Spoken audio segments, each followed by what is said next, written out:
very, very interesting news was coming out. So MSNBC is making some changes. The Hill has talked about this, right? So MSNBC cancels Joy Reid's show as part of overhaul under new administration. MSNBC is canceling Joy Reid's evening news show as part of the network's overhaul under the new presidential administration. Reid's final show is planned for sometime this week, a source familiar with the changes said. She's hosted the Reid Out and MSNBC since 2020, discussing political news and events. Reid has also anchored the Reid Report and AM Joy for the network in the past. The network declines to comment on the changes. Simone Sanders Townsend, Mikal Steele, and Alicia Menendez, who currently host the network's The Weekend, would now be anchoring in Reid's former 7 p.m. slot, sources MSNBC said. The source emphasized that the changes are not only going to impact Reid's show. Jen Psaki will reportedly be anchoring one of the week's primetime hours. Alex Wagner, who hosts Alex Wagner Tonight, will not be returning to the primetime spot after taking on special assignments reporting opportunities. The source said Wagner will remain with the network as a correspondent. The changes come just over a month after Rashida Jones said she would be stepping down from MSNBC. Rebecca Cutler, who previously served as senior vice president of content strategy, replaced Jones. Cutler, a 20-year veteran of CNN, told MSNBC leaders said the year ahead was going to be both exciting and challenging. We have a new company, we have a new leadership, we have new offices, and we have a nonstop news cycle, Cutler said, according to a source familiar. So what do y'all think about this? This is very, very interesting. I think a lot of it came down to, I think a lot of these news networks are scared that they're going to lose viewership, right? I would think that, because MSNBC, they had that scare prior with the decline in ratings. And, they were kind of fearing that people were going over and watching Fox News more. So if you have a new emergence of like political bloggers, right? Shout out to Respect VSU in here. Political bloggers, all these different people like reacting to the lunacy that Joy Reid has been putting out here. Eventually, like if you're the new person in administration taking over, you're going to be like, this is something that needs to go, because we have to maintain whatever credibility that we feel like we have left and not let somebody just sit here and push out like all of this, this nonsense to scare viewers away. And one thing Joy Reid did that I think she should never have done, right, is that she ended up getting rid of her Twitter, her social media accounts, and protests at Elon Musk. Now they're about to fire you, right? So you getting fired, you out of here. So your social media account that used to have like, like crazy amounts of followers, now you have nothing because you wanted to go to Blue Sky, whatever it's called. Now you got nothing. So it's like, what are you gonna do? So she is in a mess. This is crazy. Very crazy. Let's see what I know Devori Darkin's about to be excited about this. Let's see what he's saying about it. In this video today, Joy Reid's I knew he had a video on it. On, and then we'll cut that she obviously hosted for the past 5 years. That's over with, and now I know I've showed you guys some clips. And I'm telling y'all next. You know what I think? I mean, this is different, but I think that I think it's gonna be on the View. I think it's eventually gonna be on the chopping block. I think they're eventually gonna get it because people are just like, these ladies are so left. They don't even make sense. Clips from MSNBC, and I'm sure Mike said, "Long time coming." Transparent said, "Definitely fair and good news." Joy's a clown. Professor of Logic said, "I swear I'm not R word, but I'm celebrating." This is interesting. You don't care to know who's replacing her, but it's the group that you usually see on the weekends, and they're just as bad as her, in my opinion.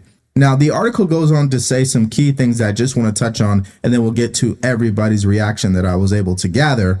It says this first: the programming shakeup is the first major change made by Miss Cutler, who was appointed president this month. Remember, the past president, she resigned. She's out of there, okay?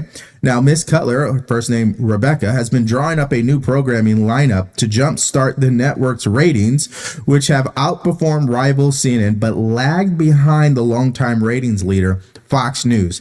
This is the only point I really want to touch on, which is they're never going to catch Fox News because they hate Trump too much. So guys, this is just another example of why shows like mine and others out there, we're all killing the legacy media. Okay. There's no point to have her and people like her on cable news. She's too hateful.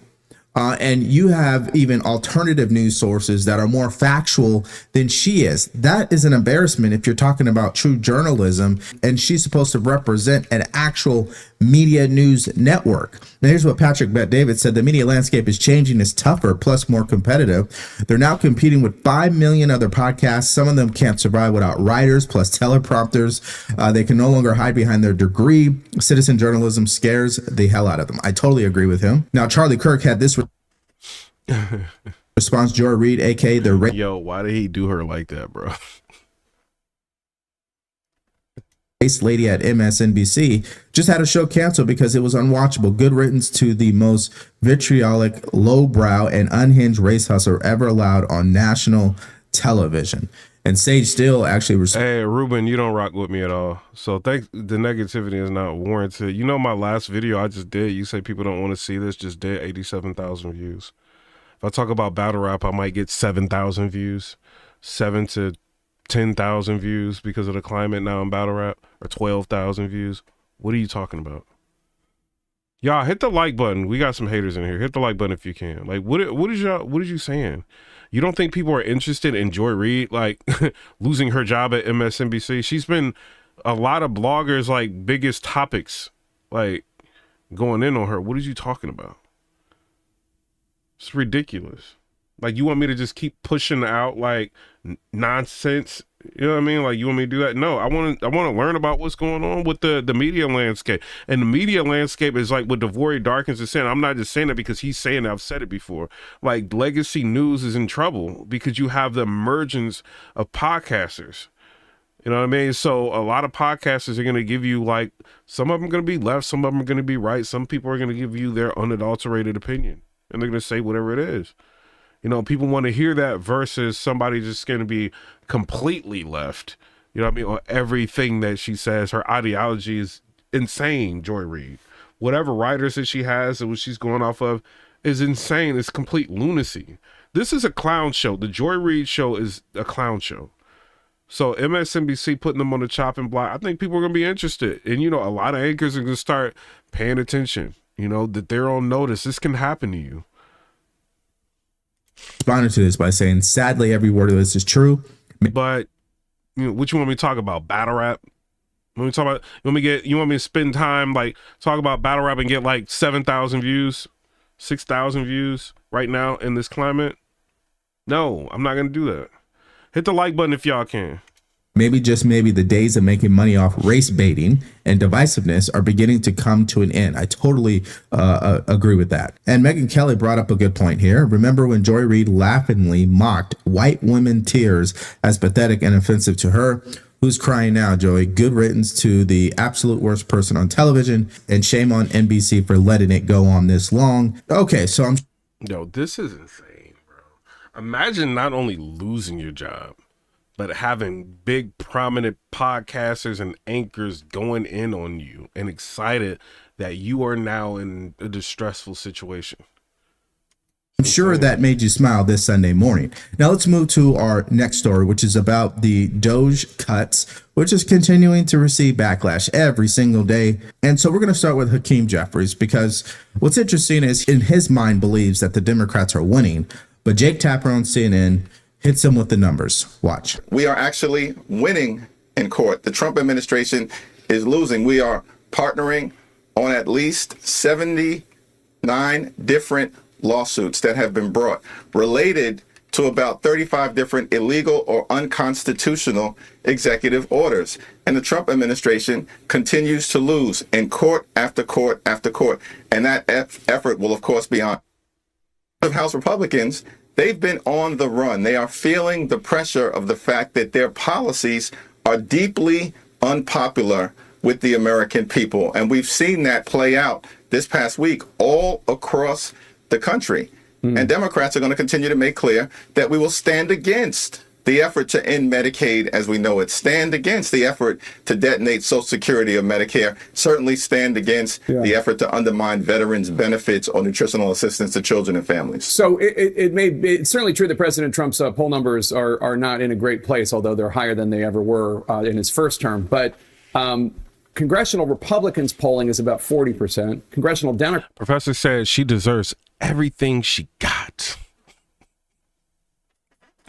Yo, he said lawsuits that all they can do and they'll all dismiss. I wonder if she's going to end up getting another show on a different like liberal platform. Like, what do you think? Lefties losing is going in on it right now. Let's see. Democrats polling is at about 20%. So that's an issue for you. Now, again, men lie, women lie, numbers don't, right? So if we look at the approval ratings on the executive branch and then Congress, Donald Trump is still on top. He's at 45%. Now this is just one poll. We know after the election, we really can't trust any of this. Really, it leans left in my own personal opinion. But anyways, he's at 45%. The Republicans are at 40%, and congressional Democrats are at 21%. I just want to harp on that, because the winning that he was actually describing was that of the Trump administration, not the Democrats. And that's why they're more focused on Elon Musk and Doge and not on the fraud they've been uncovering or the cuts that they've been making. And for the people in the back who believe the cuts really don't matter, here is what Senator Mullen had to say in response. Quickly, before I let you go, the national debt is $36 trillion. Doge is only dealing right now with the federal workers, which is only 8% of federal spending, a small fraction of the federal budget. So how do Doge's layoffs actually deal with the debt problem? Take care of your pennies and the dollars will take care of themselves. Every business owner knows that. Within only 4 short weeks, we've already identified over $55 billion of waste and fraud. We're only 4 weeks into a 4-year administration. That is taking care of the pennies and going to get to the dollars. We will get our house back in order. Anybody who's ever paid down debt knows it's a snowball effect. You start with the low-hanging fruit, the easy stuff, and then you work on the hard stuff as you go on. I mean, that's a life lesson in financial literacy, but I guess these people in Congress, one, don't want to acknowledge it, and we know the media won't acknowledge it either. That's number 2. But number 3, more importantly, it's better to do something than to do nothing at all, especially when you continue to hear what our taxpayers are actually paying for and how inefficient it really is. And for an example, here is Jim Jordan giving us one. Watch. And I grabbed this headline, National Parks in Chaos after today's Washington Post story. Here's the first paragraph. California National Park, a Trump administration fired the only locksmith on staff. Next sentence. He was fired. He was the sole employee with keys and institutional knowledge needed to rescue visitors from locked restrooms. Now, if that isn't, I mean, that's the best you can do. The real question is, how do visitors get locked in restrooms? I mean, this is how ridiculous some of this thing is. So maybe there have been some mistakes made, but I think the intensity and the focus on getting rid of the wasteful spending, the one guy who can unlock people who somehow get locked in a restroom at a national park, this is ridiculous. So the arguments I think you're seeing from the left are pretty darn crazy when you think about, oh, we're spending money for the crazy things of trans comic opera yes. And wherever. I mean, come on. Yeah. So the point that he's making is that some of these jobs, they're really not essential. Okay. Some of them actually don't make sense, especially for what we're paying for. And here's the other thing that I'm noticing. They'll always say, oh, yeah, we agreed to cut fraud, waste, and abuse. Yeah, but you guys have never done it. That's the problem here. You guys, there would be an explanation about why General Charles. It's crazy. They've never done it. Yeah, get the likes up. Stop playing. What y'all doing? Reid got fired. We need to be celebrating here. Hit the likes. C.Q. Brown Jr. was removed as the chairman of the Joint Chiefs of Staff. This explanation is coming from Craig Wilson with the 199. He said Joy's demeanor screams The View.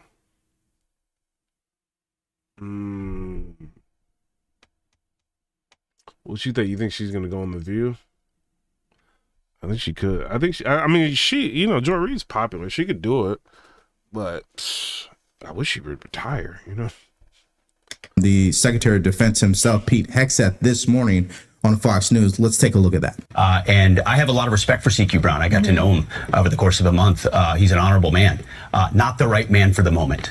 And ultimately, the president made that call. And Dan Raisin Kane is going to be a fantastic chairman. I look forward to working with him. And he will give straightforward advice, as he did to President Trump on the defeat of ISIS. No one else said it could be done in a matter of weeks. Raisin Kane said it could. And guess what? It happened. And the president respects leaders who untie the hands of warfighters in a very dangerous world. I think Dan Kane's the man to meet the moment. Now, if you were the president of your favorite sports team, I'm sure there would be some coaches that you would fire. I'm sure there would be star players that you would trade. That's exactly what's taking place here. President Trump has been elected. He has nominated Pete Hegseth to run the Department of Defense. Both in tandem believe the culture of the military needs to change. We need a new game plan, a new playbook, a new system. And we got to get the players that fit into that system. It's just that simple. Same thing happens in the private sector. Someone buys a business, sometimes they replace the leadership. But again, the media is going to try to make this a race issue when simply it's just the cost of doing business, in my personal opinion. Now, he also commented on the top Pentagon officials who were also let go over the weekend. Watch this. Not surprisingly, there's been some backlash to those who are worried about their removal. One Georgetown law professor says this: Trump also firing the Army, Navy, and Air Force JAGs. In some ways, that's even more chilling than firing the 4 stars. It's what you do when you're planning to break the law. You get rid of any lawyers who might try to slow you down. Your response to her? I don't know who Rosa is and what her hyperbole is all about. Ultimately, we want lawyers who give sound constitutional advice and don't exist to attempt to be roadblocks to anything that happens in their spots. What we know about these TJAGs, are called TJAGs inside the military. Traditionally, they've been elected by each other or chosen by each other, which is exactly how it works often with the chairman as well. Small group of insulated officers who perpetuate the status quo. Well, guess what? Status quo hasn't worked very well at the Pentagon. It's time for fresh blood. And for the people on the left who don't like this, who are believing that what Trump is... See what they're saying. And here's somebody say The View needs an overhaul. I think so. And then Tim Hart said The View is about to only place. You said The View is only place to go for her. Yeah. Doing is purging military leaders. Guys, at the end of the day, he has the authority to do this. That's number one. Number two, we're talking about military leaders who served during a time where DEI became the main priority within the military, and they saw low recruiting numbers. So, I mean, I'm not sad that these people are being booted out of their positions. It's not like they're being dishonorably discharged. They will be okay, all right? I just find it funny how the media is so sympathetic to federal employees, to military personnel who are high ranking. We're talking about generals. They will be okay. It's part of life. A new administration is coming in. They want to bring in their leadership, so they want to get the old ones out. It's just that simple. Now, here's what Congressman Mike Lawler also had to say about changes at the Pentagon. Bottom line here, to me, is the Department of Defense needed a complete overhaul. President Trump ran on that. He said he was going to provide the Department of Defense an overhaul. We are in the most precarious place since the lead up to World War II, Martha, in large part because of the disastrous foreign policy of the Biden administration, including decisions made at the highest levels of the Pentagon, starting with that disastrous withdrawal in Afghanistan. So the idea that there wouldn't be changes at the Pentagon, that they would somehow be exempt from changes in leadership with a new administration and a new foreign policy, and a Defense Department that is focused on military readiness above all other considerations. I don't know why anybody's surprised by changes at the upper echelon of the Defense Department. They're not exempt from failure or the need for a change in direction. Okay, so all of that really makes sense to me, but what doesn't is this overreaction to President Trump's statements about the Ukrainian President Zelensky, right? And remember, this is in regards to the rare earth minerals agreement that President Trump wants to make that I would add is probably one of the smartest things the president can do in this particular situation, because what is the return on investment with the amount of money we spent in Ukraine? Can somebody tell me that, please? So here is the opposition to this, of course. Congressman Jim Himes, he believes this is like a mafia takeover. U.S. have some kind of guarantee or return on the billions of taxpayer dollars that have flowed into that conflict. Well, Shannon, I have two problems with that concept. One, it just looks like an episode of The Sopranos, right? Give us your minerals or we're not going to help you fight a bloody butcher. I mean, is this really what we want the greatest country in history to be known for like, some mafia thing? Look, we've always stood with the good guys. We stood with Churchill against Hitler in World War I. We stood with the good guys. Even when we've gotten it wrong in Vietnam, we were standing with the good guys against the Viet Cong. In Iraq, we were going after Saddam Hussein. Now this president is standing with the bad guy. He's saying Zelensky is the problem, when Zelensky, with very few resources, is trying to stand up for democracy against a totalitarian butcher. Now, what he doesn't understand is, number one, Ukraine claims they haven't received all the money. So what happened to that money? And we're talking about taxpayer money. Number two, we already know there's been plenty of fraud, waste, and abuse that has been well documented with the money that we did give them. Number three, Europe ends up getting their money back. Why can't the U.S. get their money Somebody says Zelensky has to step down, unfortunately. back? Why is it that America should just wastefully spend money, an unlimited amount, just keep it rolling and keep funding an endless war? Now, he won't have an answer to any of that, of course. He's just going to say Putin is bad and we need to keep funding this war. That's not good enough for the American people at this point. We need our money back, or we need a guarantee that we will get our money back, and they will get a guarantee that we will help them with security. I believe that is a fair agreement. And the other person who believes that too is Steve Witkoff. Here's what he had to say. Well, Jake, let me say this with regard to the mineral rights agreement.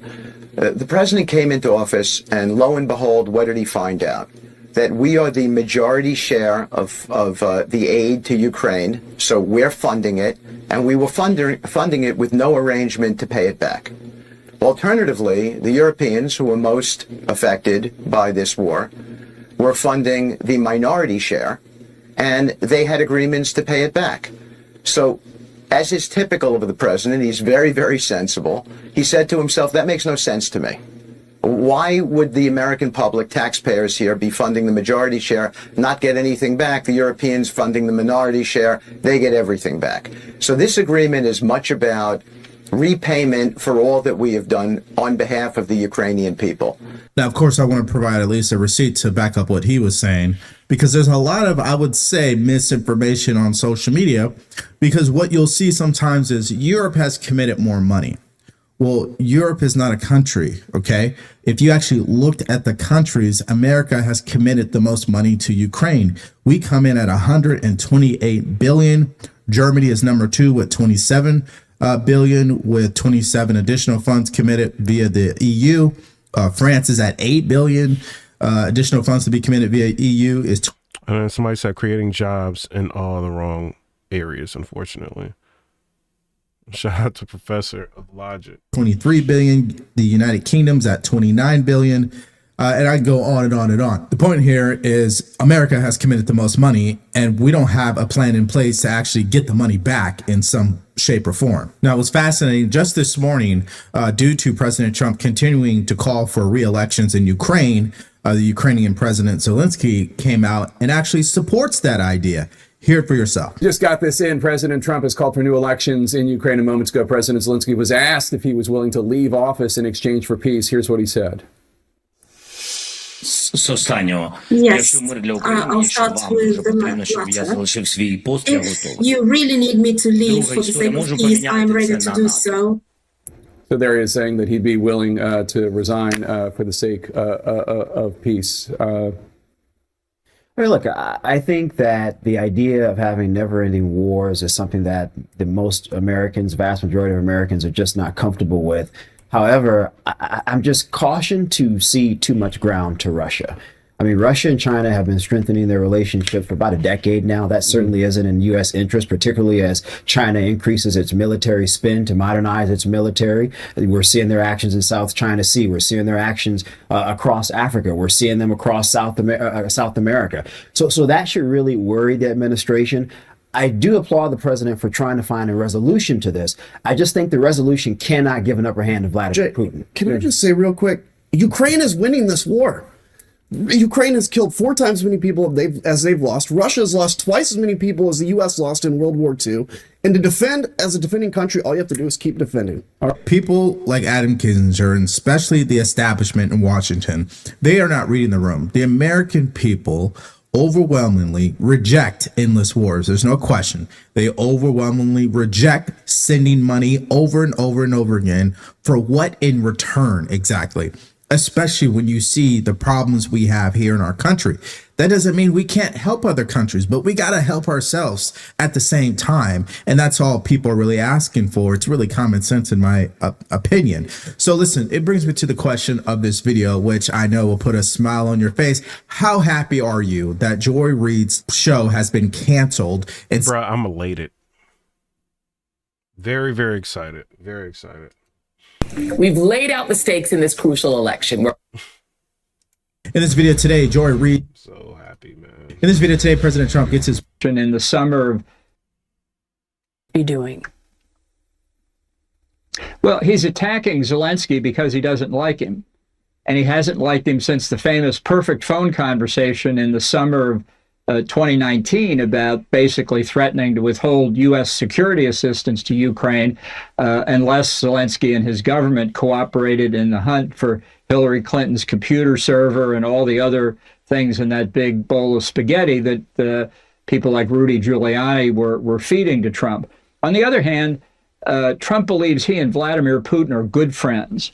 I don't believe I have to explain why John Bolton is irrelevant for a lot of you guys out there who are aware of him in the first place. But secondly, what's interesting is that while he's making these statements on CNN, at the same time, it is being reported that Zelensky will sign the agreement. Tim says, I am getting tired of our generosity as a country being considered as us getting hustled. And this is per Daily Mail. They write, Zelensky surrenders to Trump and will sign mineral deal within hours. What is the bottom line here? Well, Trump appears to have won a trade standoff with Zelensky, who will sign a deal granting the U.S. access to Ukraine's critical minerals. The deal, initially rejected by Zelensky, aims to satisfy Washington's demands for a peace settlement between Ukraine and Russia. Zelensky's erratic behavior and rejection of the deal angered Trump, leading to a war of words and threats to withdraw U.S. funding. Now, before I give you my overall opinion, I want you to hear from Marco Rubio first. Earlier today, where he discussed why President Trump said what he said about Zelensky in regards to calling him a dictator. Here it is. When President Trump posts that President Zelensky is a dictator without elections, what are you thinking? I think President Trump is very upset at President Zelensky, and in some cases, and rightfully so. Look, number one, Joe Biden had frustrations with Zelensky. People shouldn't forget it. There are newspaper articles out there about how he cursed at him in a phone call because Zelensky, instead of saying thank you for all your help, is immediately out there messaging what we're not doing or what he's not getting. I think the second thing is, frankly, I was personally very upset because we had a conversation with President Zelensky, the vice president and I, the three of us. And we discussed this issue about the mineral rights. And we explained to them, look, we want to be in a joint venture with you, not because we're trying to steal from your country, but because we think that's actually a security guarantee. If we're your partner in an important economic endeavor, we get to get paid back some of the money the taxpayers have given, close to $200 billion. And it also, now we have a vested interest in the security of Ukraine. And he said, sure, we want to do this deal. It makes all the sense in the world. The only thing is I need to run it through my legislative process. They have to approve it. I read 2 days. Transparent said on the scale, I'm around 10. Days later, that Zelensky's out there saying, I rejected the deal. I told him no way that we're not doing that. Well, that's not what happened in that meeting. So you start to get upset by somebody. We're trying to help these guys. All right. So that's what Marco Rubio had to say. Very good interview there. And here's the overall point I want to make to you. If you haven't learned this by now when it comes to President Trump, then you are too emotionally involved when it comes to every word that comes out of his mouth. Okay. When he is going on social media and making the statements he's making, you have to understand there's a method to his madness. Sometimes the statements are exactly what they say and he means them. And then sometimes the statements are an effort to get what he wants in a negotiation or a certain outcome. And the problem here with Democrats and definitely the media is as soon as he puts out statements, they're on it, right? They have to react and they have to take him at his word. And it's like they haven't learned that the guy did write the book, The Art of the Deal. Now, let's actually hear from President Trump on this particular issue. So, well, we're about a month in, and Alonia still doesn't understand how chain of command works. It is Saturday, and government employees are receiving an email from hr@opm.gov. Let me show you. As a federal employee, I just want to remind everybody that I do not report to OPM. I report to my supervisor, who reports to their supervisor, who reports to our HR, who reports to a lot of other people, but I do not report to OPM. As you can see, it says, please reply to this email with approximately 5 bullets of what you accomplished last week and CC your manager. Please do not send any classified information. Deadline is this Monday at 11:59 p.m. Alonia also tweeted and said that if we don't respond by the deadline, that it will count as our resignation. But the deadline said this coming Monday. It didn't even have a date listed. They keep sending these emails on Saturdays and then saying that we miss the emails because we're lazy. But I don't think that these people understand that government employees get paid to take home their laptop and work on the weekends. So that would be more taxpayer dollars going to waste. Nowhere in this email does it state that I will be terminated if I miss this deadline. Nowhere in this email does it state that I even have to open the email. So she definitely got fired. Yo, a professor of logic. I'm seeing people like do TikToks and, saying things like, well, we got to feed our families and the federal government is trying to take money away from our families. And it's like, you're working at the IRS. What do you think you're doing? Yeah, man, like, how would y'all feel if the government was taking money out of y'all pockets? Like, what are you talking about? You work at the IRS. Like, I don't care that you're getting fired. Like, what? I don't want nobody to lose their job, but that particular job, I don't care. I would rather you work at Wendy's than the IRS. Hey, get out of here. I will be reporting this email as phishing until my manager tells me otherwise. These people seem to think that they can operate outside of the law, outside of employment law, outside of just judiciary processes. So, yeah, I don't know. Join your union, organize, talk to people in real life, find people that have similar values to you. Boy. So on this episode of What Are Democrats and Liberals Freaking Out About? It seems as if they're freaking out every day. On this episode of What Are Liberals and Democrats Freaking Out About? Yo, respect VA said canned.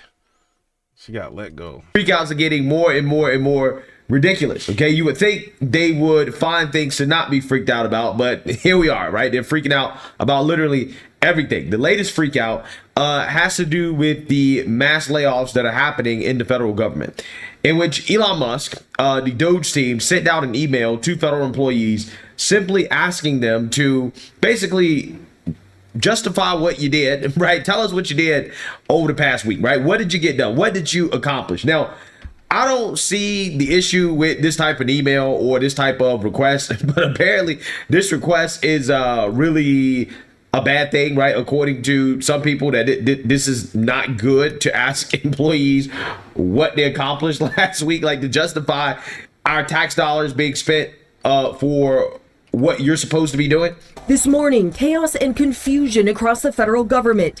Elon Musk now downplaying the ultimatum he issued to federal workers: explain what you've done or resign.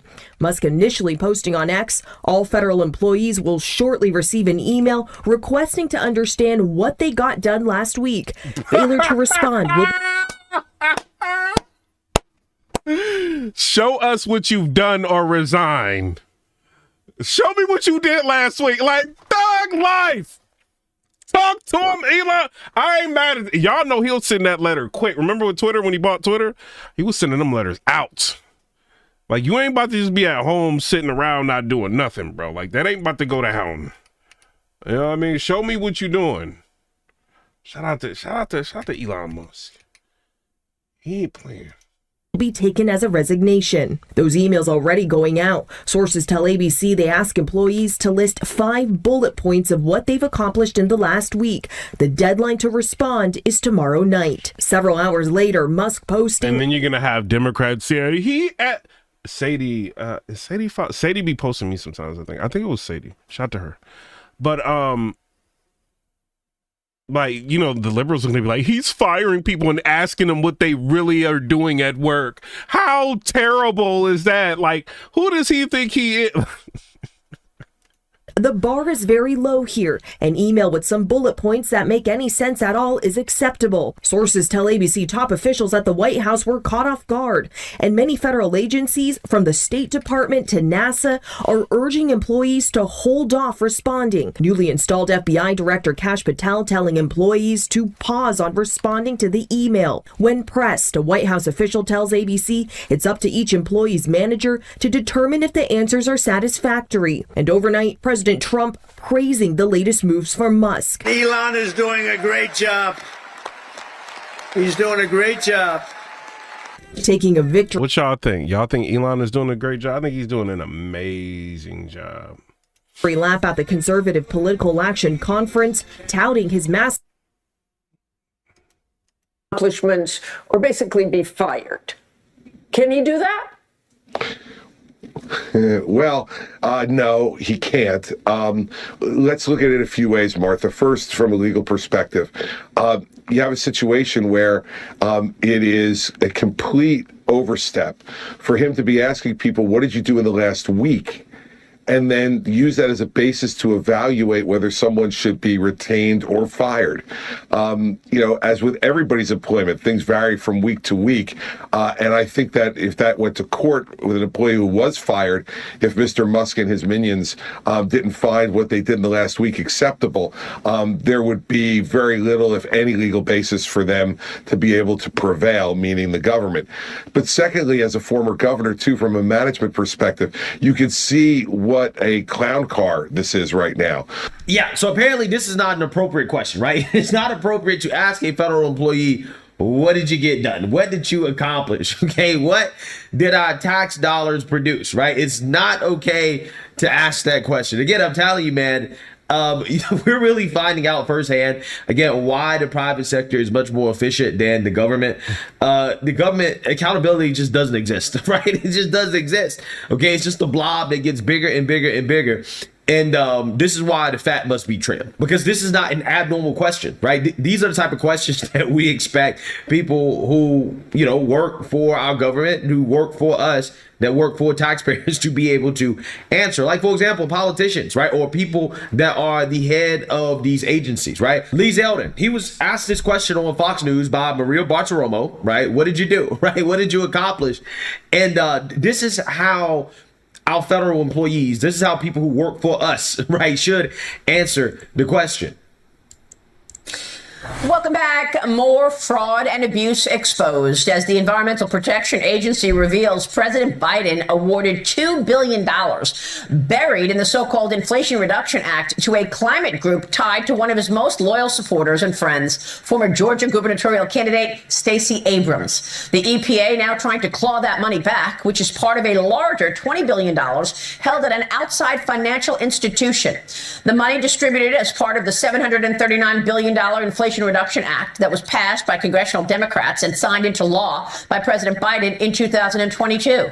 Joining me now is the EPA Administrator, Lee Zeldin. EPA Administrator Zeldin, great to have you this morning. Thank you for being here. I want to get your take on what you've been doing this weekend. So let me get to the Stacey Abrams money in a moment. Tell us what you've been able to do just in the last 2 days. Working. What'd you say, Gary? Gary said, we don't owe Elon S word. Professor of Logic said Inflation Reduction Act causes more inflation.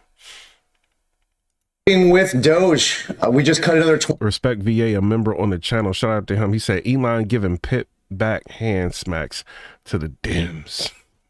Shout out to Froggy Megsy. 21 grants heading towards DEI and environmental justice, saving the American taxpayers another $67 million. This is in our first round of cuts to fund these efficiencies. So this partnership with Doge has been outstanding. We want the EPA to be operating as efficiently as possible and exceptionally accomplishing our mission. We're on track. Boom. How easy was that? Maria Bartiromo just asked him the same question. What have you done? What did you accomplish? Right? He said, hey, you know, we cut out some fat. $67 million grant, we cut that out, right? You know, we've been working with Doge, and this is what we try to do. Apparently, something as basic as answering a question like this is out of bounds, right? That's too much for federal workers. Fascinating stuff. Fascinating.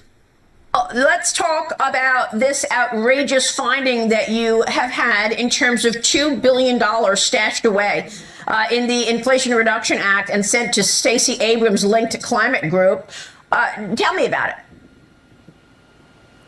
Maria, this group in 2023 only received $100. This is even like it's a longtime group that has some reputation of handling large budgets. They received $2 billion in 2024. On page 1 of the grant agreement, it tells them that they have 21 days to distribute all $2 billion. And on page 7 of the grant agreement, it is giving them 90 days to complete a training called How to Develop a Budget.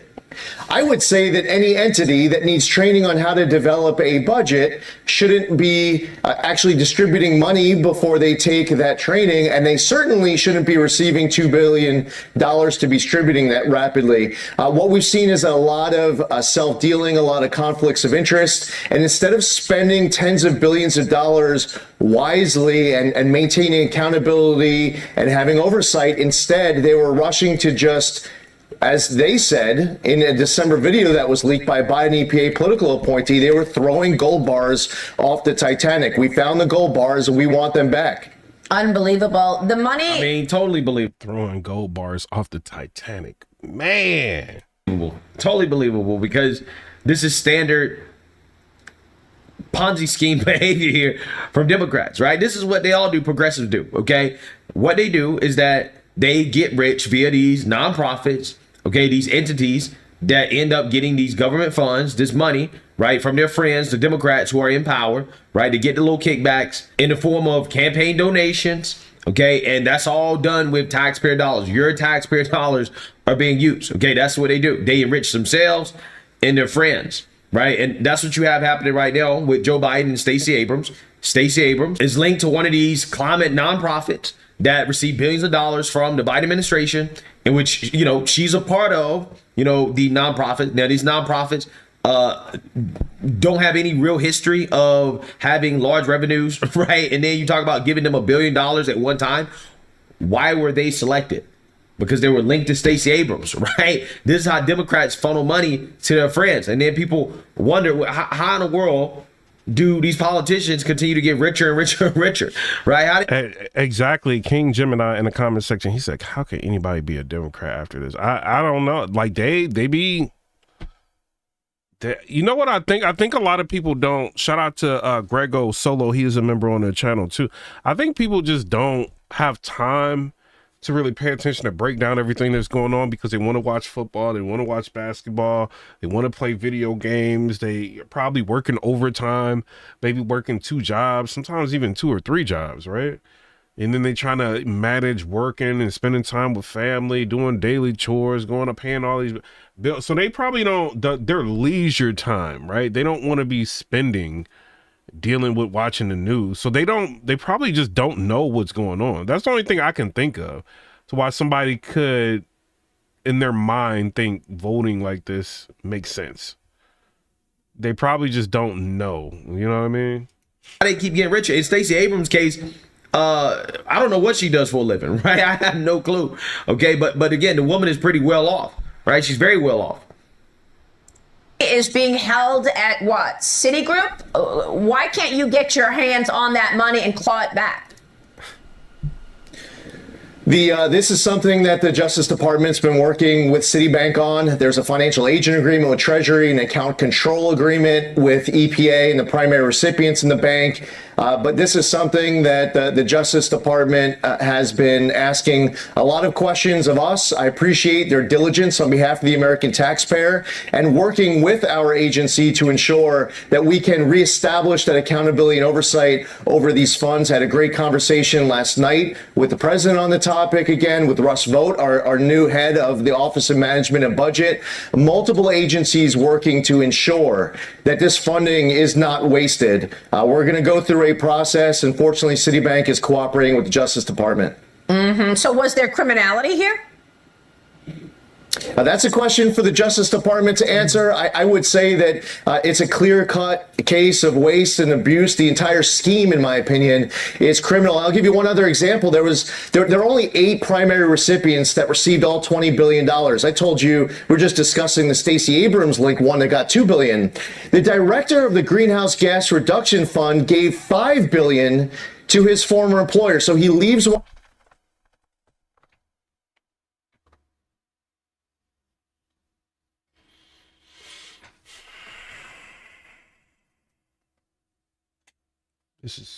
One of these funds becomes the director of the Greenhouse Gas Reduction Fund and then gives $5 billion to his former. Shout out to, what's his name, Conservative Perspective. He reacted to a video of me. Shout out to him. Former employer. I wish I could tell you that this was the end of it. We're talking about pass-throughs, giving to other. Yo, Buck Madry said, I love seeing how peed off Democrats again. Entities, many respects, those are pass-throughs, and the EPA in writing tying our hands behind our back to ensure that we would have as little oversight as possible. Wow. And you've got tons of rules and regulations that were put into effect under the Biden administration as it hid all of its regulations behind the whole cloud of environmental issues, right? I mean, at the EPA, how much cutting are you doing in terms of rules and regulations throughout government, by the way, not just the EPA? President Trump campaigned on this. The American public spoke loudly and clearly, and the Supreme Court has weighed in too with the Loper Bright case. They don't want, and agencies should not, be coming up with their own interpretations of what law is. We should be following our obligations under the law. We should be respecting the rule of law. We should be advancing cooperative federalism. It's time to go back to the basics to ensure we are delivering clean air, land, and water, but we're also unleashing energy dominance in this country, and we're powering the great American comeback. That's the priority at the EPA under President Trump. All right, Lee Zeldin, we're watching your work. EPA Administrator, thanks very much for being here. We so appreciate it. Well, we definitely need some accountability, right? But again, that is what Democrats are concerned about when it comes to Doge, right? That's what they're really concerned about. They don't want stories like that coming out where, again, you have these nonprofits linked to these Democrats like Stacey Abrams getting billions of dollars, right? And we know it's happening. Everybody knows it's happening. And what we need is accountability, right? We need some arrest, okay? We need to see some arrest because we all know that there is fake. Yeah, this is kind of interesting. I want to see if let's see if Officer Tatum, shout out to him. Let's see if he found out. I don't think he know yet. No, he don't. I don't think he know yet. And Candace Owens, she going in on. I don't think she know yet either. I know she kind of in a different lane. She's into this celebrity news, Taylor Swift stuff now. Yeah, she don't even know yet. She switched. Shout out to her. What y'all think, man? Y'all love all this? Our money going out the window? Election where one side, Let's see what they're saying about her. namely a far-right dictatorial. Oh, they playing music. I can't play that. Elon making stunning discovery in Social Security. What? Doge is on the move. Up next at the IRS and our gold reserves. I've been trying to go down and see the gold and make sure it's all there for about 10 years. I think the more sunlight, the better, more transparency, the better. With DOJ continuing its search for wasteful spending, Democrats insist on putting up roadblocks. Senator Elizabeth Warren tweeting this. Good news. After we raised the alarm, DOJ has been blocked from accessing sensitive Department of Education data. Your social security number, income data, and personal information are safe for now. We will keep fighting back. But Utah Senator Mike Lee just was not having it. He responded, you literally passed a law giving IRS visibility into Venmo payments, and now you're all about privacy, but only for DOJ because it's trying to weed out waste, fraud, and abuse of taxpayer funds. And are the vampires living amongst us? Because Elon Musk taking a peek into Social Security, apparently over 20 million recipients are listed as being above the age of 100. With one being listed between the ages of 360 and 369 years old. I would like to eat what that person is eating. Now, a judge is ordering an extension on the temporary block. Oh, let me see this. Those Congress people are worth, and you're like, you tell me how. You tell me how. You make $180,000 a year and you're worth $30 million. You tell. Isn't that like not the most crazy thing? Tell me how. You tell me how. And Elon Musk said he's going to end up investigating all of that. So I hope he does. I can't find a way that makes any sense. Definitely makes no sense. It doesn't make any sense at all. It actually doesn't make sense. They're doing tricks on us. Since X has been exposing a lot of stuff, I've been seeing so many corrupt politicians. Prime example, the lady from Minnesota. Oh, yeah. The one that's an illegal immigrant. She's not an illegal immigrant. She's legal. Oh, I thought she was illegal. I thought she was illegal. They said how she got her brother here was illegal. Bro. Oh, yeah. So she's on $175,000 salary, and she's worth $83 million in just 8 years. You know, I'm not good at math, but that don't add up. $83 million is a lot, bro. You really think it's $83 million? I mean, $83 million? That means USAID was paying her real good. I mean, hey, the internet, some saying 83 million, some saying 18 million.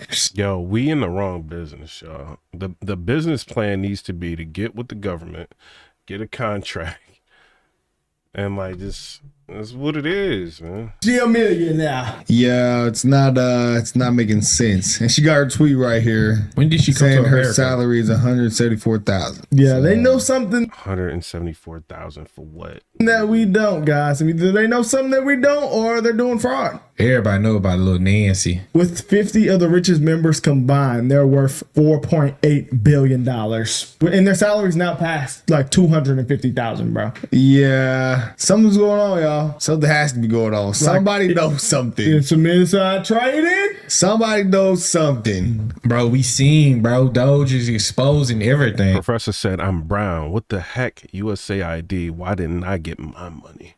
They're money laundering, bro. They're putting money under organizations and charities and pretty much taking the money probably. I bet a lot of these people are the people who don't like Doge.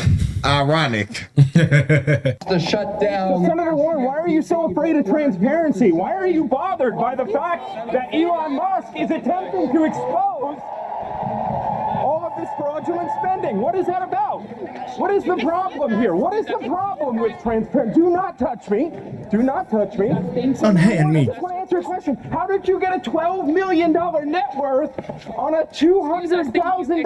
It's not possible. It's not. How did you do that? Nah, for real. How did you do that? Do you not have bills? Unless you know something. Get off of me.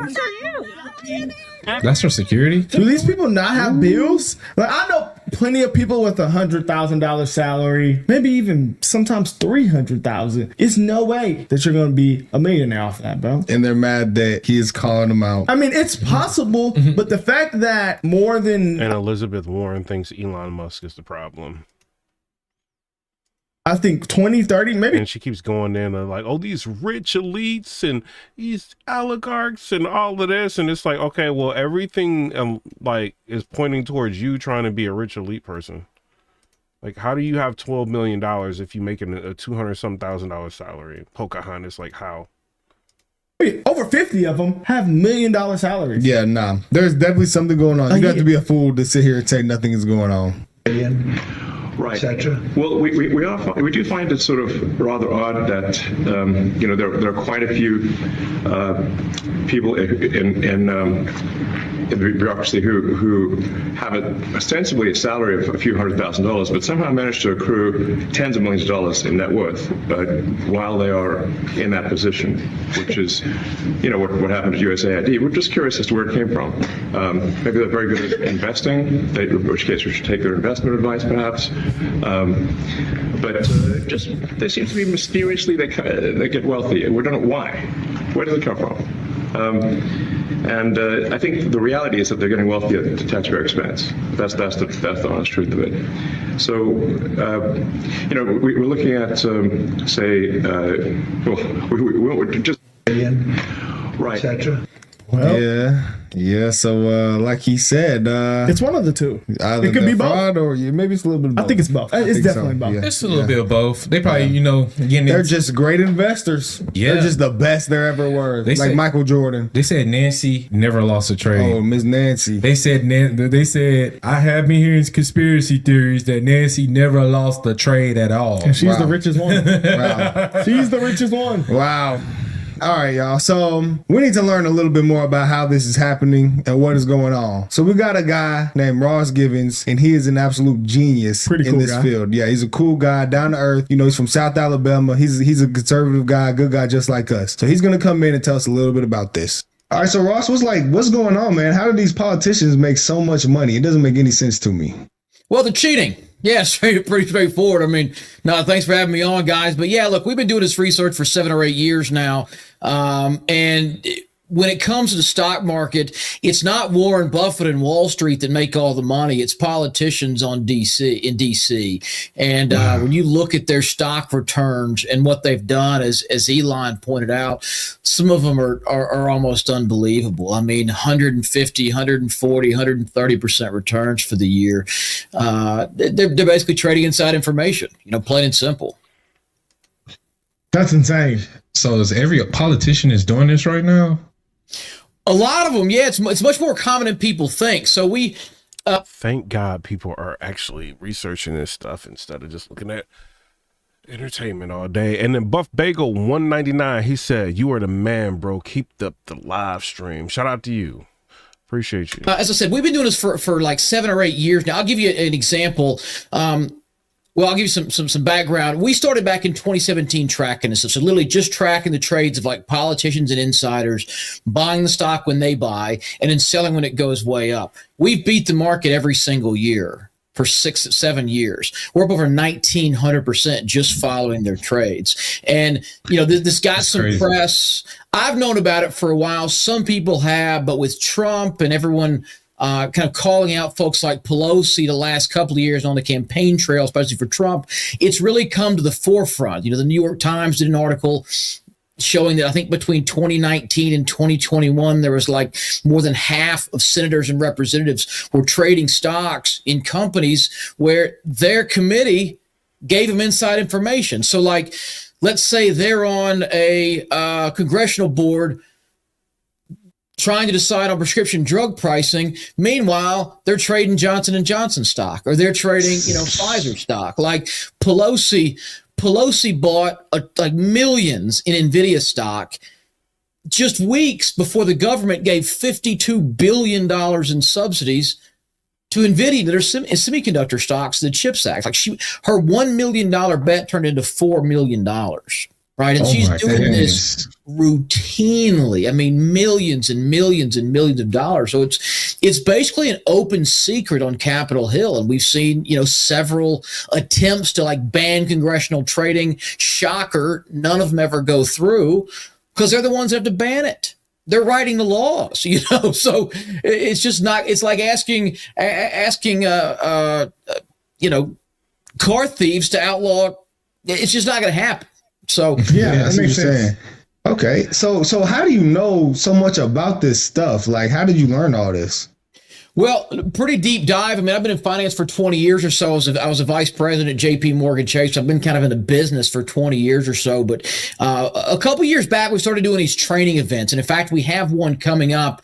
It's this Thursday. I got the date written down, February 27th. So this coming Thursday at 3 Eastern. And we started sharing this with people and showing them how to find these trades. And at the end of the day, all we're doing is trying to level the playing field. And so if you've got... I got paid millions of dollars a year. Let me see what my dog's talking about. Issue, which reflect how people are split about this, right? I want to start with you, Gary. It's an incredible book. It's sold buckets of copies. In #1 with the paperback. On the front, it says, an unforgettable story of greed, financial madness, and moral decay. Now, you went from a council estate, working class council estate in Ilford in Essex, sort of east of London for Americans. You rose to become Citibank's most profitable trader in the world, but you grew increasingly disgusted by what you saw as the blatant inequality of the system that you were gaming. You had a breakdown, and then you quit, and you're now an avid anti-inequality campaigner. You think there are fundamental changes required in the system, centered around redistribution of wealth and resource, or the whole thing will collapse. So, starting with you, how much did that resonate with you, what Bill Burr was saying? Well, you know, I come from a poor background. What did he say? Hold up. Weak. Dude, this is so ridiculous. The amount of people that are struggling out there because of these fucking billionaires. And they got us all arguing liberal and conservative. We got to stop doing that. Like, I am so tired of hearing about people going to bed worried about what's going to happen next week. There is so much fucking money. God, Bill Burr. This ain't Bill Burr. Why do you got to say... Jesus. These are the profound words we're listening to, and you gotta say a bad word every other. Ridiculous. In this country. And there's so much work being done, you know. And if you work a full fucking... All right. Up against the author of the Sunday Times bestseller, #1. He's an idiot. I don't listen to him. I like Bill Burr, but come on, bro. I ain't about to mess my monetization up because you want to sit there and say him bad. Bestseller, The Trading Game, and host of the Gary's Economics podcast, Gary Stevenson. Well, welcome to both of you. Not natural bedfellows, but in a way, both have very strong views about this same issue, which reflect how people are split about this, right? I want to start with you, Gary. It's an incredible book. It's sold buckets of copies. In #1 with the paperback. On the front, it says, an unforgettable story of greed, financial madness, and moral decay. Now, you went from a council estate, working class council estate in Ilford in Essex, sort of east of London for Americans. You rose to become Citibank's most profitable trader in the world, but you grew increasingly disgusted by what you saw as the blatant inequality of the system that you were gaming. You had a breakdown, and then you quit, and you're now an avid anti-inequality campaigner.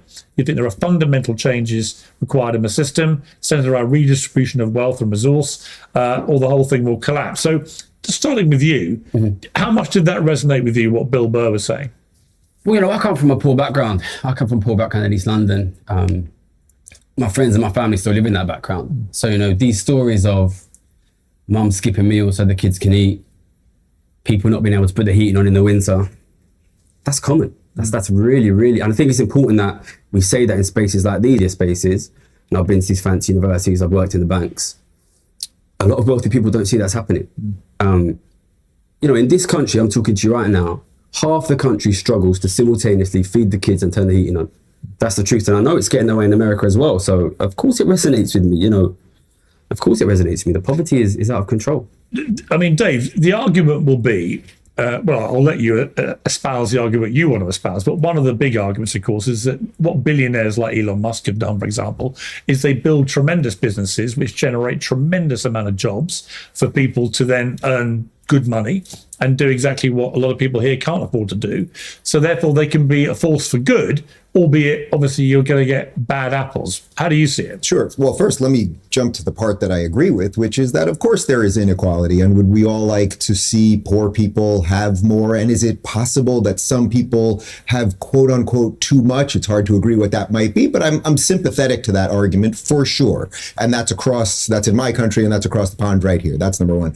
The question really is the method method that is going to free the most people and free the markets and allow people to flourish. I believe in free market capitalism. I want there to be as much competition as possible. I don't have a problem with billionaires because generally speaking, billionaires have built things. I mean, the idea that Elon Musk is devoting this amount of time to working for the government to help make sure that the government is more efficient is pretty spectacular. If I could jump back to the Bill Burr clip for just a moment, I know Bill a little bit, where we've traveled in some of the same circles. I mean, he's surrounded by all millionaires. It used to be that Bernie Sanders was always complaining about millionaires. Then Bernie Sanders became a millionaire and he started complaining about billionaires. The idea that if you just somehow magically took out, well, he also made a violent threat there, but let's put that aside for a moment. But if you somehow took these people out, or if you took 10 billionaires and you took all of Jeff Bezos' money and you took all of Peter Thiel's money and Mark Zuckerberg, et cetera, you took all of their money and you redistributed it throughout the system, that somehow 3 years later things would be better, I think is a completely faulty argument. There's way more things as it pertains to education and teaching people proper value of money and what economics really is that I think is way more important than just demonizing the billionaire class or any other class. Class warfare does not work and will ultimately lead to kind of what his bad joke was about, which was violence against these people. Piers Morgan Uncensored is interesting. With express, because I want to tell the public, the American people, this gets worse. This and gets worse. Explain. Not just say. He had a good quote about these kinds of opinions. He said, "Opinions are like arseholes. Everybody's got one." Now listen, I don't get paid to have opinions, okay? I was one of the best paid and most successful traders in the world, one of the biggest banks in the world. I put bets, I place bets. And I've been betting for 14 years that the working class in my country and the working class in your country will collapse into desperate, worsening poverty year after year. I'm a multimillionaire from doing that, from betting on that. Traders message me every day. I'm a multimillionaire. This is what's going to happen. I say it's going to get worse. I've been betting on it since the beginning of COVID. I've made millions on it. All the best traders know. Let me explain to you how economics works, all right? You guys work in media, all right? I work for Citibank. You call up Citibank and you say, I want an opinion on what's going to happen to the economy. They pay me £2 million a year. Do they give me the phone? No, they don't. Kids like me don't get the phone. We get the money, okay? I shouldn't be here. Doesn't make no sense for me to have a YouTube channel. Doesn't make no sense for me to be here. I got paid millions of dollars a year to bet on the collapse of your working class, okay? I've walked away to come here on this show for free because I want to tell the public, the American people, this gets worse.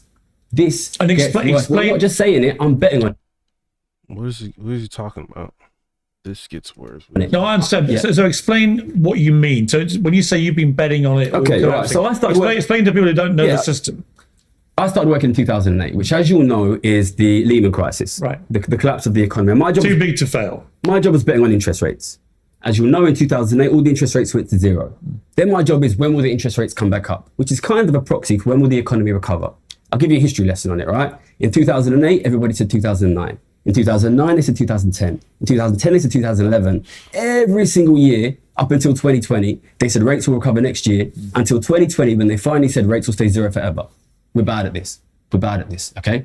I'm fucking good at this, all right? Why did interest rates not recover after 2008? Because people weren't spending money. Zero interest rates are supposed to get people spending. Why did zero interest rates not get people spending? I had the radical idea of going out and asking people, what do you think people say when I ask them, why aren't you spending more money? What do you think people say? They're not spending more money because they probably don't have more money. Yeah. And when I looked at their financial situations, what I saw, this is in early 2010s, I was in my mid-20s. I saw a generation of people, my parents' generation, who owned property, and another generation of people, their kids, my generation, who will never own property. The middle class are losing their homes. The middle class are losing their wealth. Where is that wealth going?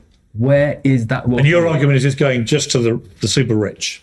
Where else? So they're getting. So Dave, I mean, well, I think it's important to make a distinction that first off, what's happening in your country and our country are not exactly the same, but largely over the last decade, until the last month, where we now have Donald Trump, both of our countries have been going in the direction of more big government, more regulation, more of the middle management nonsense that Elon Musk is uncovering every day. So I would be for removing as much of that as possible, removing as much of the waste. I mean, we are now seeing with USAID and everything else that Elon is uncovering with Doge, that the amount of waste and absolute fraud, and I would say criminal negligence in the system, is a huge root of it. So I agree. Yeah. So again, I agree with some of the symptoms you're talking about for sure. The question is the diagnosis. So how do you then say to the person that can't afford the house, how do you afford a house? Well, one way you might want to do it is I would, if I was in charge of your country or mine, I would lower taxes for everybody. I would do a flat tax for everybody. Make sure, so whether you're a billionaire or whether you make $100,000 or 75 grand, whatever it might be, you're going to pay whatever the number is. We can all agree on the number. Let's say it's 10%. The billionaire is still paying way more in taxes. But this type of class warfare that we've been caught up in, where the common phrase always is, well, they have to pay their fair share. Well, who decides what the fair share is? And guess what? Someone will always want more of your money. Yeah. Listen, I don't like opinions. I'm not really interested in opinions. I make predictions. What you said you want is what you're going to get, right? Because this is the policy of the new government.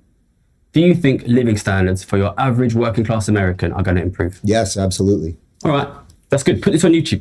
Put this on YouTube because I'll come back. Why are you convinced they won't? Listen, I've got a video. Because Trump in his first 3 years before the pandemic, that was happening. Yes, absolutely it was. So why can't he do it again? I've got a video, June 2020, beginning of COVID, right at the beginning of COVID. Professor said joking. Okay, what's the total US government deficit now since the beginning of COVID? As SARS said, above living expenses. It's $13 trillion, okay? That's $40,000 for every single man, woman, and child in the entire country of the United States of America. Every single man, even the babies, all right? So if you're out there watching and you're not $40,000 richer now, somebody's got your $40,000, okay? Who's got that money now? So the most amazing thing I've ever seen at the beginning of COVID, we all knew governments across the world were going to give these unbelievable, enormous amounts of money out. The UK number is just over £1 trillion, by the way. These enormous amounts of money being given out. Nobody asked the question, who's going to end up with that money? Nobody. This is $40,000 for every. Imagine if the government came and took $40,000 from everyone in the country. And gave it to somebody. Nobody did the analysis. I did the analysis. Can you point, if you know your history, can you point to a period in UK history, for example, where massively punishing rich people by massively taxing them has actually benefited the country? Listen, because I can't really. My dad was born in 57. He worked for the post office, Royal Mail, 35 years. Never once earned more than the average wage in the country. He was able to buy a house, support a family. My parents are retired now. They own their own property. They're financially secure. That's not possible now. He lived in an era where the top rate of tax was much, much, much higher. The 50s, the 60s, the 70s in the UK, in the US, the top rate of tax on large estates was significantly higher. And in that time period, it's not a coincidence, ordinary people could afford to buy houses. They could afford to, listen, this is not normal, okay? Read your history, right? You read Charles Dickens? In this country we're talking right now, 150 years ago, ordinary men and women lived in desperate poverty, okay?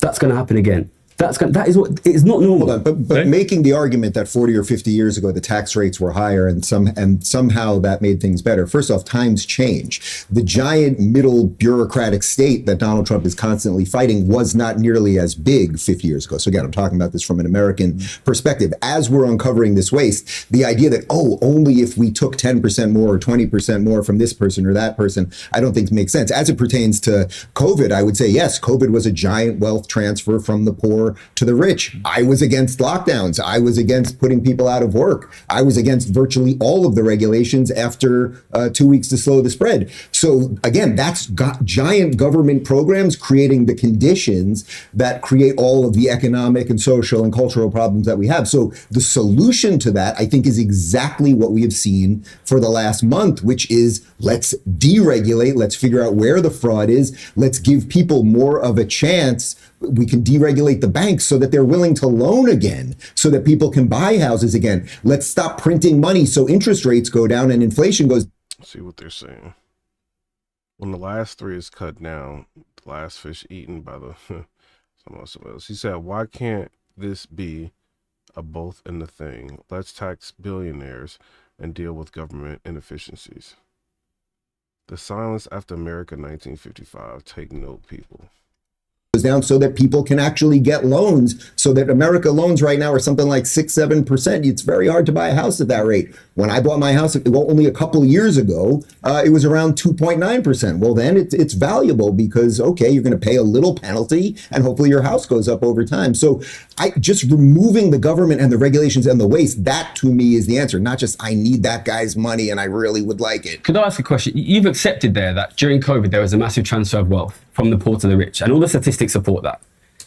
After COVID, after lockdowns, after reopening, we know there's been a massive transfer of wealth from the poor to the rich. We then saw a massive fall in living standards for the middle class and for the poor.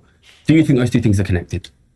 From an American perspective, I would say those things are largely connected because they decided to print money relentlessly. That's what we did. We did the Inflation Reduction Act, which was actually an inflation increase act. The average increase in US billionaires' wealth in the first year of COVID was more than 100%, doubling of wealth.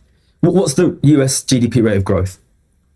3%, 4%? In my head, I don't know. At what rate does a billionaire's wealth increase? These guys doubled in 1 year. But wasn't that maybe? But Gary, isn't that a bit disingenuous? Because the reason their wealth increased so exponentially in that period was just because stock prices flew up, right? I don't think it's just that. Wasn't that how they accrued the extra wealth? I've got a video explaining exactly this, all right? Listen, you lock down the economy, okay? Ordinary family, my parents, how much their expenses But are you arguing that the billionaires locked down the economy? I mean, I knew. No, not all.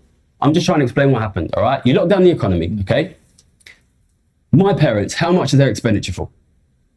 Basically nothing. Basically nothing, because their expenditure is entirely rent, mortgage, food, bills. Like, that's poor people's expenditure. Right. Whose expenditure falls during COVID? The people who have, normally would go out and spend a lot of money. People who have a lot of luxury spending. They were spending, non-essential they were spending, accumulating more money. So if you ban luxury spending and you replace it with, as you say, government printed money, what's going to happen? That printed money is going to go to people who work in the service sector.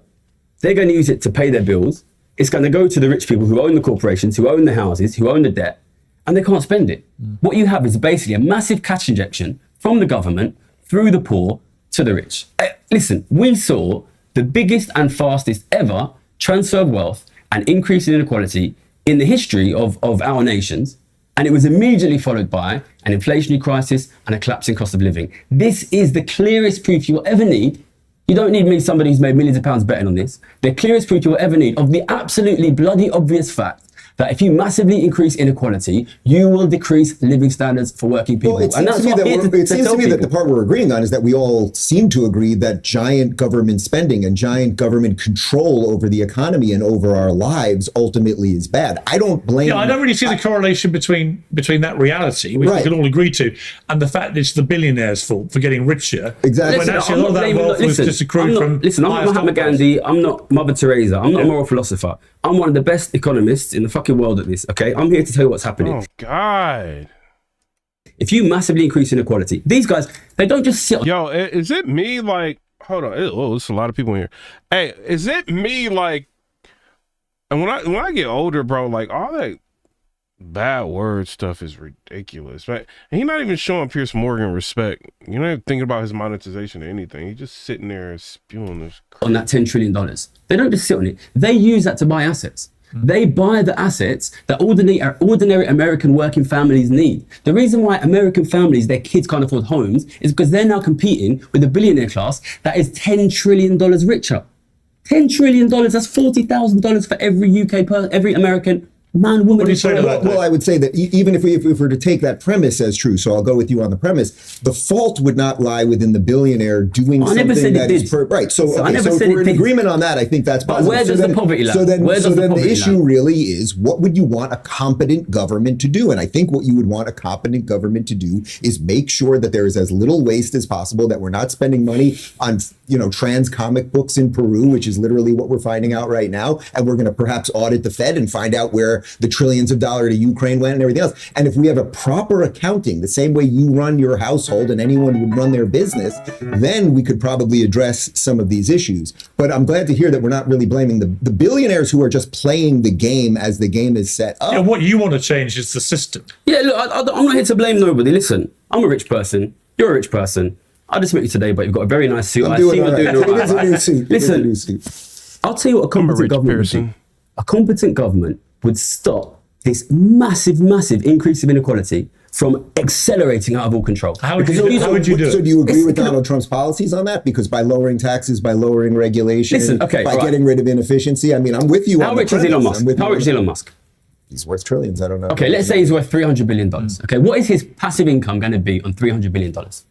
No, I understand. So you want $15 billion a year. $15 billion a year. Okay, what's $15 billion a year per week? We're talking about something like $300 million a week. But what's your point? These guys have no choice but to buy up the assets. These guys will buy up all of the assets. If you allow these people to be extraordinarily rich, they're not bad people. Well, in some cases they might be, but I don't know these guys, right? They will buy up all the assets. And ordinary people will own nothing. Let's take Musk as a good example, actually, because he's somebody who's created 5 companies now, or part created some of them and created others from scratch. And they're some of the most extraordinary companies in the world. Tesla is the #1 green energy car company in the Western world. And it's, where people want to take. The tungsten wires say he's one of the best traders in the world. He is rich.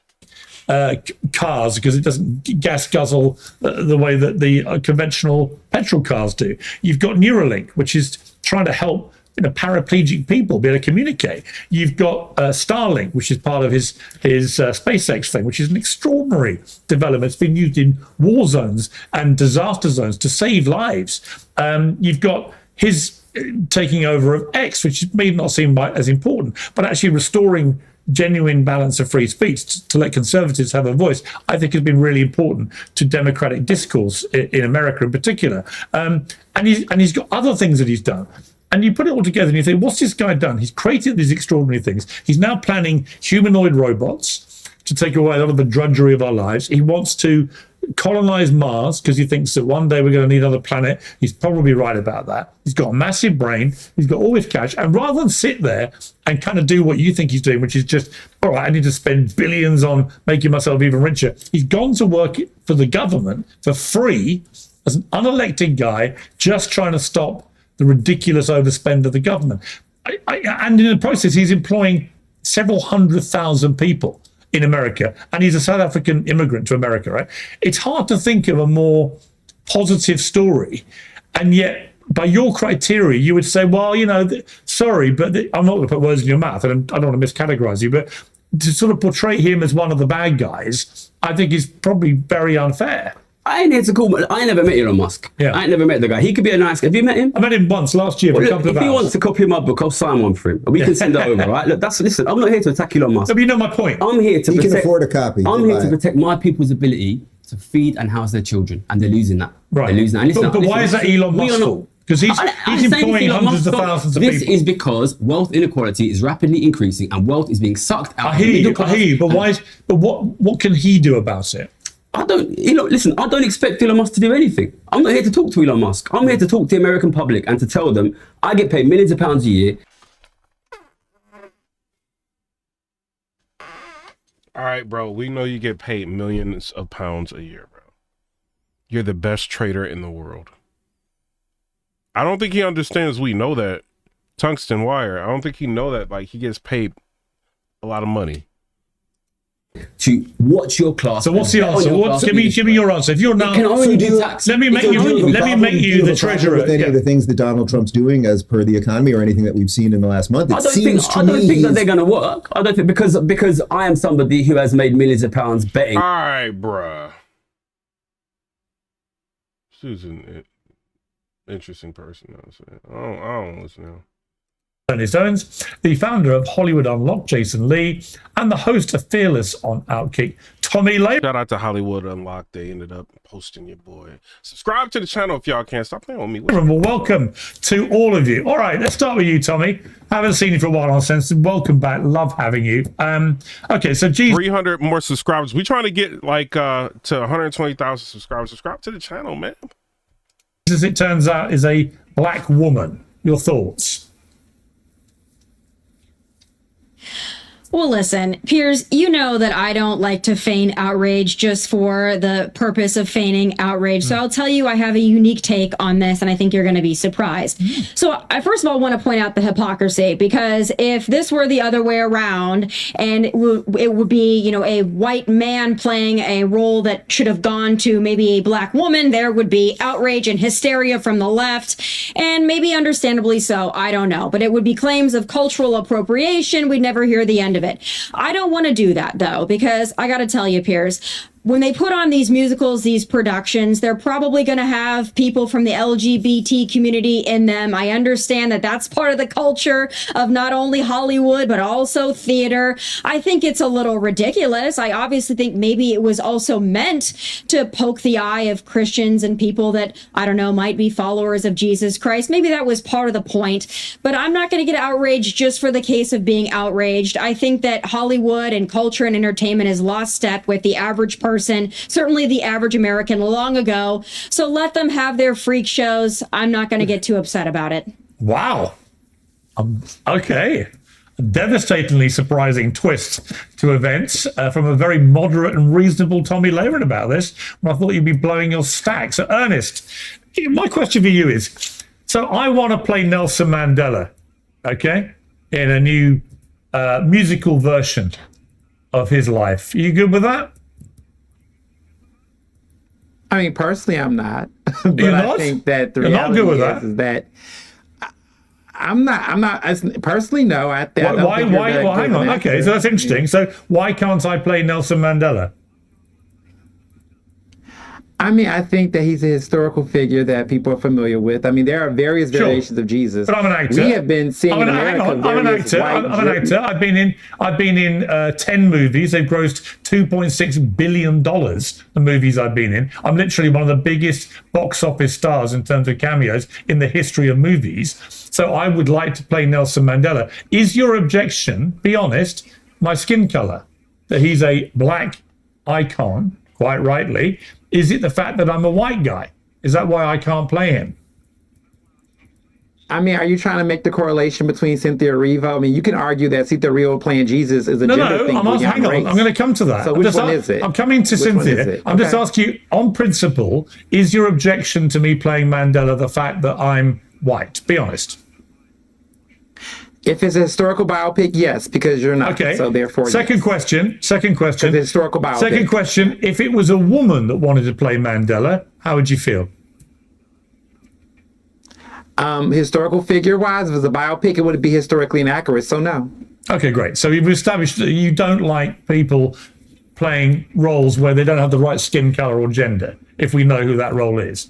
For historical purposes, because Cleopatra, Elizabeth, you know, Taylor playing Cleopatra was historically inaccurate, and I wasn't a fan of that. Well, they were both women, weren't they? They weren't both women. If you want to talk about race, for example, Zoe Saldana, you know, doing, you know, the dark blackface for Nina Simone was also inappropriate. I wasn't a fan of that either. Okay, so on Cynthia Erivo, do you have any problem with her? I say Pierce is the king of angles. Oh, Pierce gonna get you. Okay, do you have a problem then with Jesus being played by a black woman? If you understand the theme of it all, of what Jesus Christ Superstar the musical is, and you have that theatrical, historical context behind that musical specifically, then no, I don't have a problem with it, because it is part of it, it's satirical. So if you understand satire, then you understand why Tomi Lahren is also not giving a damn about it, because she understands the context on the musical front. So we can agree on that. Najotic, where are we with this? Well, I don't have a dog in this fight. I remember my mom playing Jesus Christ Superstar all the time. And we all know that this isn't the first time a black woman or a woman has played Jesus, and they'll do it 1,000 more times. I am from the point of view that because this is an all-female production, apparently. So when you have to gender swap an entire cast, that just means your story is played out. We have Ocean's 8 for one example, Doctor Who for another one. But as far as this is concerned, I just think it's the lowest hanging fruit, and it's such a played out thing in Hollywood. Yes, they're playing to the home team. This is going to be at the Hollywood Bowl. But playing to the home team is one thing. They're trying to piss people off at this point. And I'm just going to say, as a believer in free speech and free expression, let's not stop there. I want to hear Muhammad Superstar. Let's do that play, played by all women. Let's go. Let's go all the way on this one. Come on, let's see what happens, Hollywood. You're so edgy. Let's do it. And actually, you raise a very good point, because they would never dare do that. No. So it's one rule for Christianity and lampooning and satire. Very, very different rule if it was Islam was the religion that was being mocked in that way. Okay, let's just move to the. Oh, I'm sorry, Jason's with us. I'm so sorry, Jason Lee. Jason, welcome. I'm sorry. Nearly forgot about you, but I rescued it back. Piers, now you know I love coming to your show because you always create a controversial conversation. No, you did not just ask a black man if a white man. He posted my tweets. Shout out to him. Can play Nelson Mandela during Black History Month. I know you didn't just ask that question. Now you know there's no way in hell. There's no way in hell we're gonna allow that to happen. Why? There's not a white man on this earth that has spent 27 years fighting for freedom like Nelson Mandela. So why should a black woman play Jesus Christ, who was a bloke with a beard?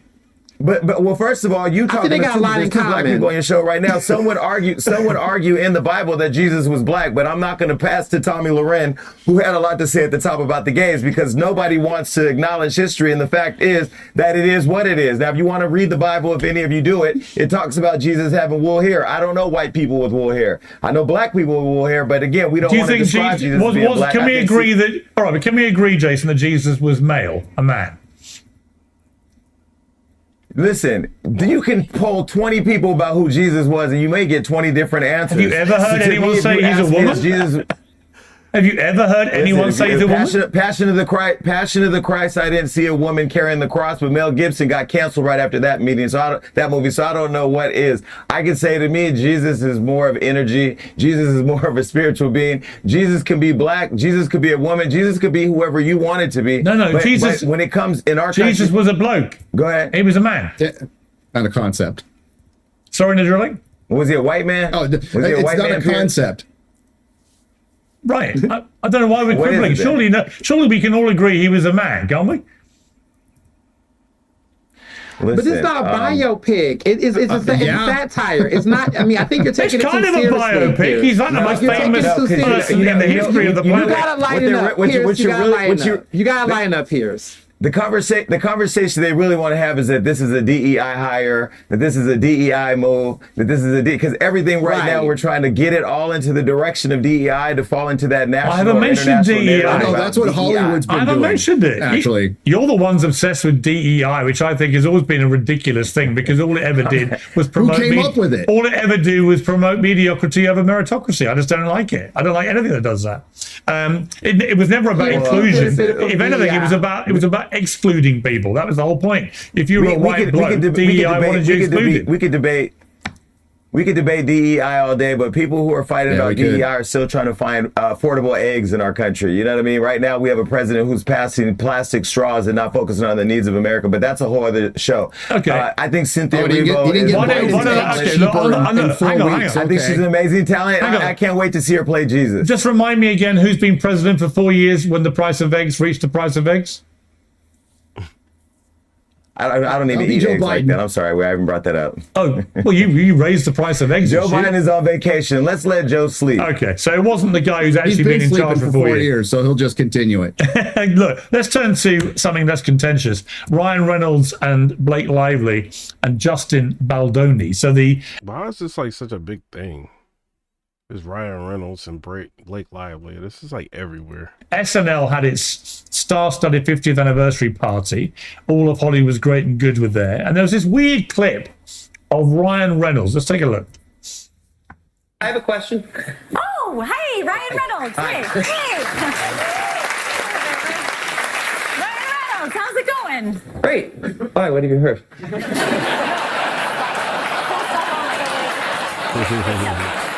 What have you heard?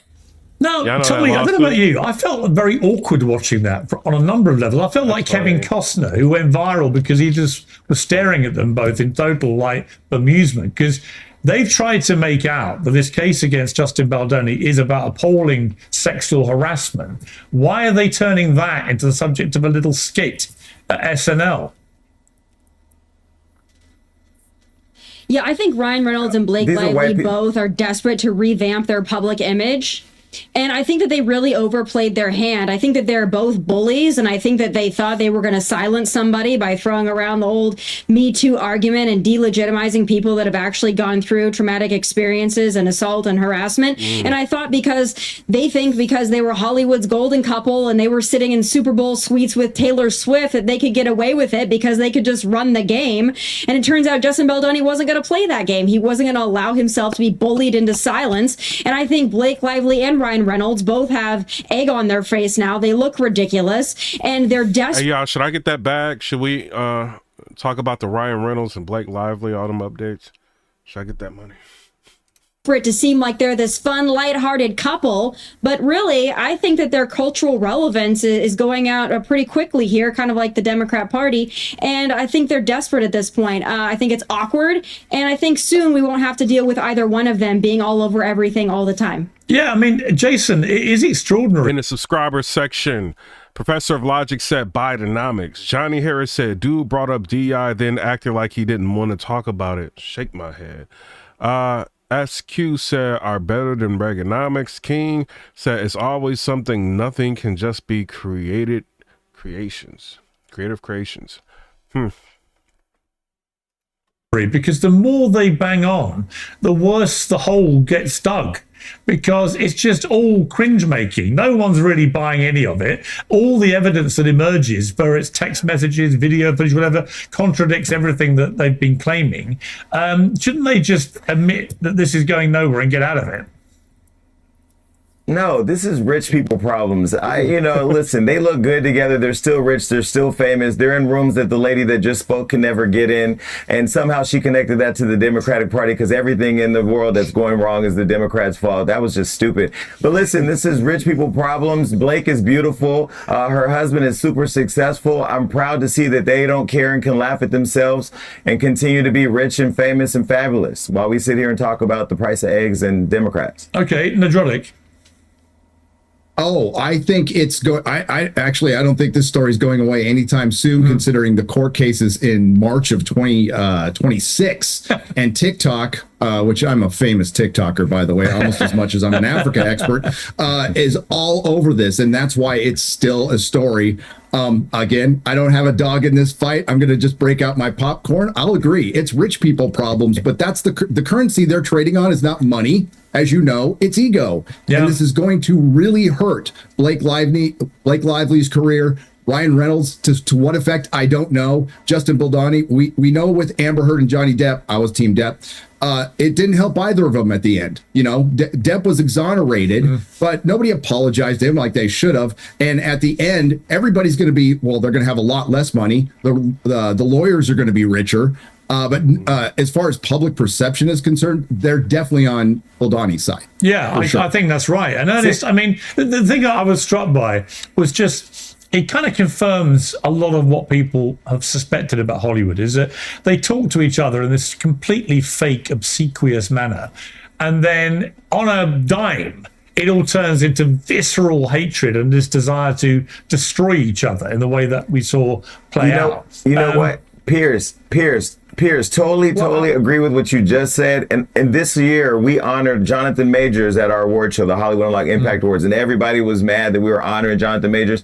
And then on the other side of that, cancellation, you know, he was acquitted of all those charges, and then everybody was forgiven and now wants to be his friend again. It's so fake that, you know, again, I don't like trying people in the court of public opinion because we never really know until the conclusion of it all. And then even then, nobody will care. Look at what happened with Jay-Z and the 13-year-old, right? Well, all the people were talking about it, and then the minute those charges got dropped, nobody really has talked about it. Ernest? Okay, but what I would say about that anyway was that I think the problem is we focus too much on conflating celebrities' experiences with everyday people's experiences, right? So two things can be true at the same time, right? There could be some serious Me Too incidents that take place that happens everyday life, but activists and other folks sometimes will let celebrities be the vehicle for what those issues are. Okay, what happens to everyday people in situations where there's abuse of power or sexual abuse, those things are still legitimate, and they don't ride off of whether a celebrity situation is true or not true, or happened or didn't happen. I think that's what happens a lot in media, is that there's too much of a conflation of like, what if Blake Lively is doing the most, that does not speak to the real issues that happen with people that are not as famous. And I think too many people put too much of their bets and laurels on these King said I should get that Blake Lively money. Celebrities to define the moment or not. All right, and I think that's just too much. Let's turn to another fake in Hollywood. Hey, how long y'all been subscribing? I'm looking at the subscribers thing. Near Hollywood. Meghan Markle. Tommy, she's issued a video statement, one of many, been a flurry recently, all of them hilarious, but not for the reasons that she would have hoped, saying her new Netflix show that was going to be called or based around her American Riviera Orchard brand, the new Martha Stewart, has now been replaced by As Ever as the brand. And As Ever, we're all laughing at the video, which is the irony. The show's been delayed because it's due out in March because of the fires in LA, obviously. But I want to play a clip of this just to get your reaction to it. Just recording. Okay. Cat's out of the bag. I'm shocked we've kept this a secret for so long. My business, which I think there's been a lot of curiosity about. I thought about it, and I've been waiting for a moment to share a name that I'd secured in 2022, and this is the moment. And it's called As Ever. Of course, there will be fruit preserves, I think. Was a bridge too far, but otherwise I think nobody's going to watch the Netflix show. I also think she's lazy, as evidenced by her, various other media deals that she didn't fulfill. So best of luck to her. I think that, like Blake Lively and the rest of them, she's got maybe 6 months to a year left where anyone actually cares what she's doing, so she better live it up while she can with her fruit preserves. With her jam, because jam is her jam, Ernest. What's that, Ernest? No, I was going to say, not as long as Pierce Uncensored has a show. She'll be talked about for on and on. But you can't ignore it. The thing when is, I first came on this show, every time I feel a bit like you love her, Pierce. Now, tell you what I feel. Tell you what I feel like, Ernest. I feel like Al Pacino in Godfather 3. When he finally says, every time I try and leave the mafia world, they suck me back in. It's a bit like that with Harry and Meghan. You cannot go more than 2 weeks without them doing something stupid that you can't help talking about because it's all over the media. Shout out to Beantown. Stacey said just subscribe. Yeah, you can. Abby South said about a month ago. Tommy Hurst said, "Did you get a new channel? Because I could have sworn I was subscribed earlier." No, it's the same one, man. Pretend that no one's talking about it, but they're everywhere. But you're a part of the media. And you amplify it because you still got the hearts on for her, and you won't let her go. And you just got to admit that. I love that theory. It always makes me laugh so much. You obviously never met my wife, have you? I mean, listen, have you, leave it alone. But I'm just saying, you will not stop bothering her. All right, let me bring in Jason. The only time I've ever been on a show where people have had this much disdain for Meghan Markle has been this show, and I agree with the guy who just spoke. I think that Pierce, somewhere she has a special place in your cold heart. But I listen, love that. Meghan Markle. She said good riddance.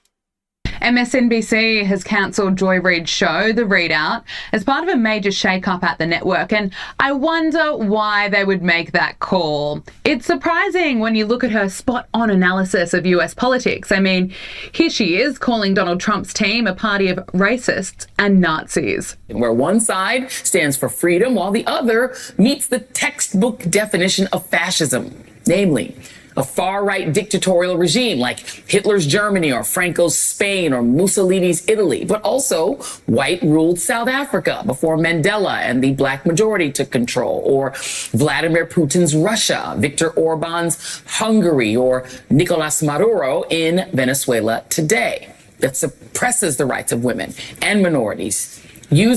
Eugene, why are you subscribed to me? I don't even know who you are. Shout out to Michael. He says it's been a while. Keep grinding. Shout out to you, bro. We almost at 120,000 subscribers. Uses the military to execute the whims of a strongman dictator and controls and suppresses the press, education, the arts. Like, if you don't like what I'm saying, like, why are you? I know he's just trying to get a, but I'm about to have 60,000 views on this video. He wants me to respond to him, but it's like, why are you even watching me? Rewrites history to suit a favored and dominant racial class. That disgusting rhetoric was on repeat. But here's her take on Kamala Harris's election campaign, because according to Joy Reid, it was flawless. I mean, this really was an historic, flawlessly run campaign. Queen Latifah never endorses anyone. She came out and endorsed. She had every prominent. Do you think Queen Latifah endorsing somebody is important, bro? Like, what? Celebrity voice. She had the Taylor Swift. She had the Swifties. She had the Beehive. Like, you could not have run a better campaign in that short period of time. And I think that's still true. The Swifties, that really moved the needle. But apparently to Joy Reid, inflation isn't something that impacts every single American. No, in fact, it's just a word that Republicans have sort of made up. The people I ever hear use the word inflation are journalists and economists, right? So that is. She think inflation is a made-up word. It's not part of the normal lexicon of the way people talk. So it's interesting that Republicans are doing something they don't normally do, right? Which is not use the common tongue, right? Not use just common English to sort of do on their campaigns like they're doing with crime. But what they've done is they've taught people the word inflation, right? Yeah. Most people who would have never used that word ever in their lives are using it now because they've been taught it. Good riddance to Joy Reid and her dangerous and pathetic coverage that serves absolutely no one.